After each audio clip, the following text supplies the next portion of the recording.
Maka kalau begitu Cakung nanti jadi prioritas pertama adalah membangun fasilitas kesehatan rumah sakit. Ya, membangun Jakarta itu idenya kan selalu sebagian dari gubernur, sebagian dari masyarakat. Di sini masyarakatnya ada tokoh-tokohnya, diwakili oleh Bang Acep Edi, menyatakan sebuah fakta yang menjadi aspirasi bahwa di kecamatan salah satu terbesar se-Jakarta ternyata belum ada rumah sakit, ya, sehingga ada kerepotan dengan jarak dan pelayanan. Saya kira tujuan saya jadi gubernur adalah membereskan apa yang menjadi kekhawatiran warganya. Maka kalau begitu Cakung nanti jadi prioritas pertama adalah membangun fasilitas kesehatan rumah sakit. Yang kedua, aspirasi-aspirasi dari Pak RT tentang KJP yang datanya mungkin harus diupdate, ya, karena banyak yang dapat, banyak juga yang belum padahal sesuai dengan kriterianya. Yang ketiga tadi masalah pekerjaan, curhatan Gen Z, ya, tentang adanya magang tapi tidak begitu mudah dalam realitanya.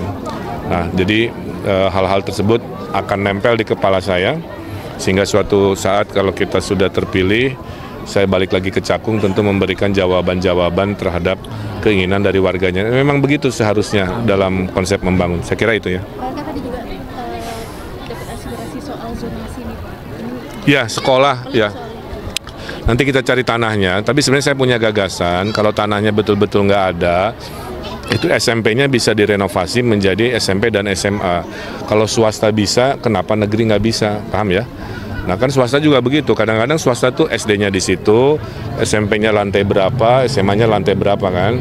Sementara negeri rata-rata kan beda-beda lokasi. Kalau lokasinya jauh dan susah, nanti gagasan inovasi SMP SMA dalam satu lokasi bisa kita jadikan satu solusi kalau tanahnya nggak ada. Kang mau tanya, tadi sempat singgung soal mau ningkatin pariwisata biar ngebuka lapangan pekerjaan, kan? Betul. Termasuk salah satunya beberapa di antaranya yang tadi disebut sama Kang Emil itu di Jakarta Utara dan juga di Jakarta Timur. Kalau di Jakarta Timur melihat potensi wisatanya apa sih? Banyak, ya, menurut saya. Ada danau, ada area-area namanya Blue Space, ya, Blue Space. BKT itu kalau boleh nanti BKT jadi tempat pariwisata yang, ya, dengan sentuhan saya nanti mungkin jauh lebih banyak variasi-variasinya. Jadi tidak hanya sungai itu hanya ngalirin air, tapi dia jadi ruang sosial, ya. Ruang-ruang terbuka hijau juga jangan hanya jadi ekosistem hijau, tapi jadi ruang sosial. Itu nanti salah satu inovasi Ridho adalah memperbanyak ruang-ruang publik dan nanti ada aktivitas ekonominya. Tambah ada pasar malam, kan, dan lain-lain. Jadi timur rame, barat rame, utara juga rame.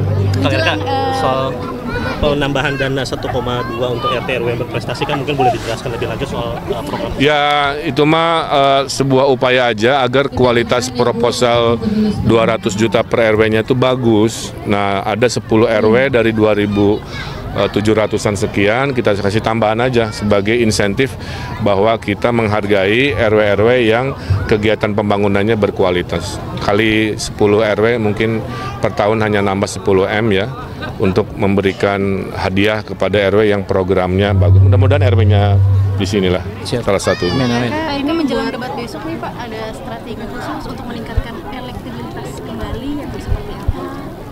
Ya kan sempat turun kemarin di 2 survei, kan, mungkin. Turun di 2 survei yang mana? Ya, LSI sama Poltreking. Poltreking kan naik.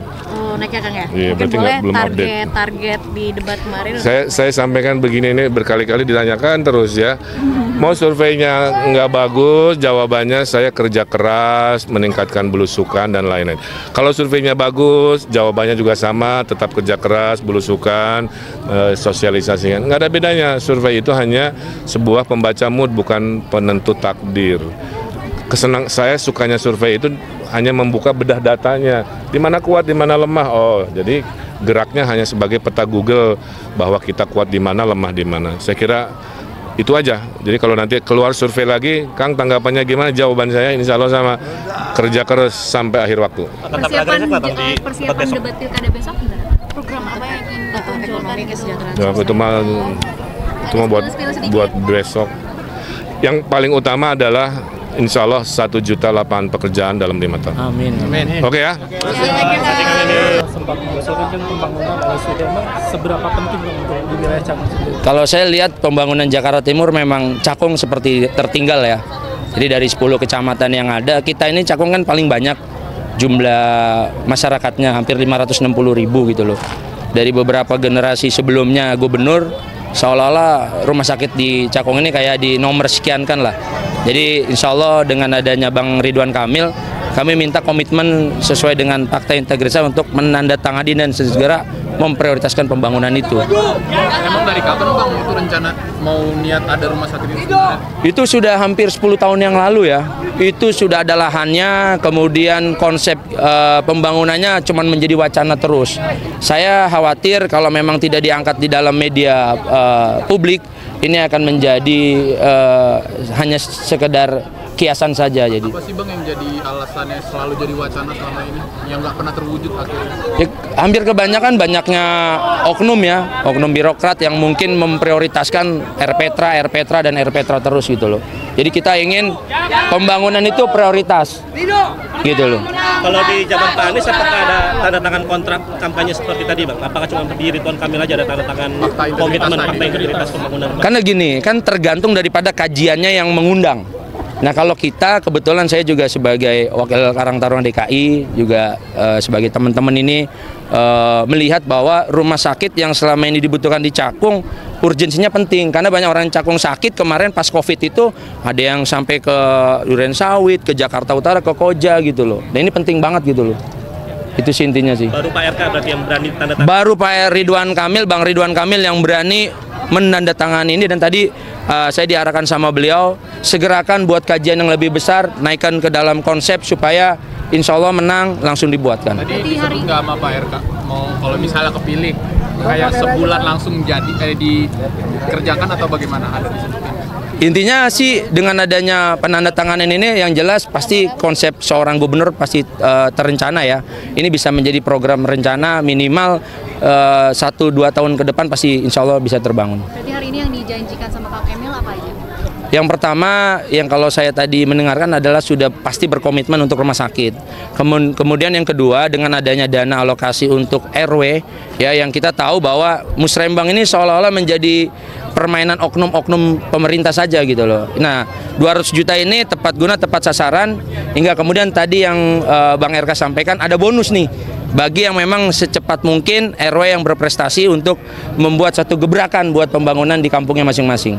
Itu yang paling prioritas ini. Usah pakai podium nggak apa-apa, biar saya lebih dekat ke ibu-ibu. Di tengah.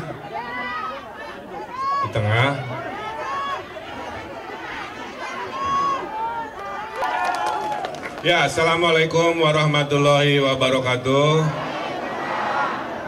Ini mohon maaf anak-anaknya agak kesana dikit, nanti ada Panwaslu nanti salah sangka ya, maaf. Warahmatullahi wabarakatuh. Daun salam daun talas, makan kentang makan nenas. Yang barusan jawab salam dengan keras, saya doakan hutangnya lunas. Amin. Yang teriak korban pinjol banyak kayaknya ya. Dari Gambir pergi ke Sukabumi untuk silaturahmi. Bapak Ibu, saya kenalan dulu ya, karena tak kenal maka tak sayang. Jadi setengahnya kenalan dulu Pak Edi, setengahnya nanti tentang respon dan programnya. Pak Cep mimpin. Jadi nanti Bapak Ibu tolong aja dinilai ya. Yang pertama adalah memimpin itu niatnya harus ibadah.